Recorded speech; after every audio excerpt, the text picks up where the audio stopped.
Hello साथीहरु, नयाँ भिडियोमा स्वागत छ। आज चाहिँ म टियु इन्टरनेशनल क्रिकेट स्टेडियममा आएको छु र यहाँ के कति काम भएको छ 100 दिनसम्म आइपुग्दा भनेर म देखाउनको लागि यो भिडियो तयार गरिरहेको छु। र यहाँ भित्रको सिन देख्न सक्नुहुन्छ। यो फ्लड लाइटको लागि यहाँ बनिरहेको छ। अब यहाँ लाइट इन्स्टल हुन्छ एक छेउमा। वरिपरि ग्राउन्ड भरि 6 वटा फ्लड लाइट लाउने भनिएको छ। नमस्कार साथीहरु, आज हामी टियु इन्टरनेशनल क्रिकेट स्टेडियममा आएका छौं र यहाँको भौतिक प्रगति के कस्तो भयो भनेर हेर्न लागेका थियौं। तपाईहरु देख्न सक्नुहुन्छ यहाँ काम धमाधम अघि बढिरहेको छ।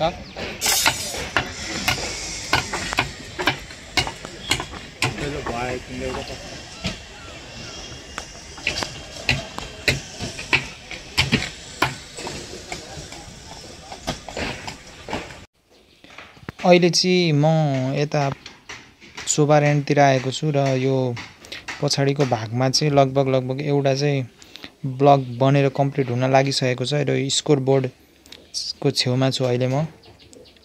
यो साइडको स्टेप बनिसकेपछि चाहिँ यहाँनिर चाहिँ चेयर फिटिङ गर्ने काम हुन लागेको छ र काम एकदमै छिटो तीव्र रूपमै भइसकेको छ। र तपाईहरु यहाँ देख्न सक्नुहुन्छ एकदमै राम्रो ब्युटिफुल सीन ग्राउन्डको। यो माथि भिआइपी स्ट्यान्डबाट चाहिँ लिएको भिडियो हो।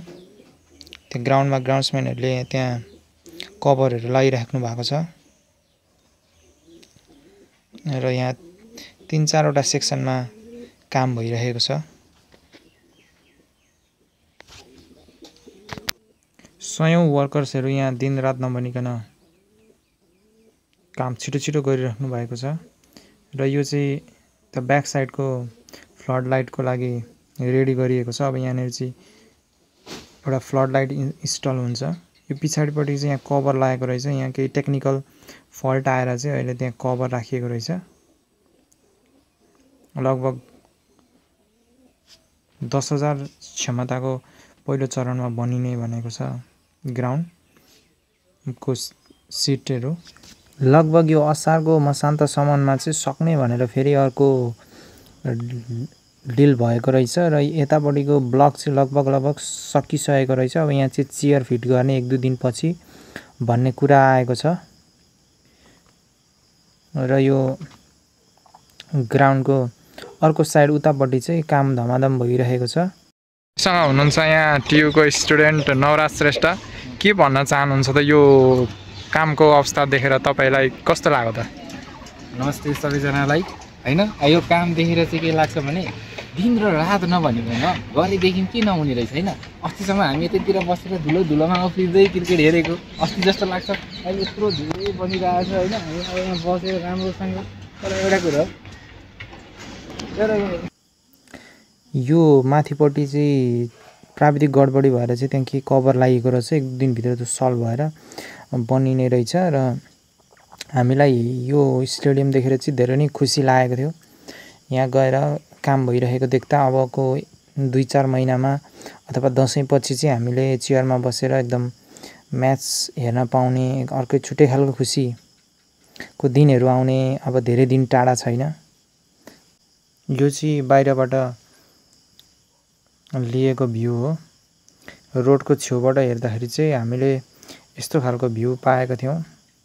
बाहिरबाट टिनले छोपेको छ र त्यहाँनेरि गेटमा लेखिएको रहेछ मिडिया टाइम चाहिँ बिहानको 6 देखि 7, बेलुकाको 5 देखि 6 भनेर लेखिएको रहेछ।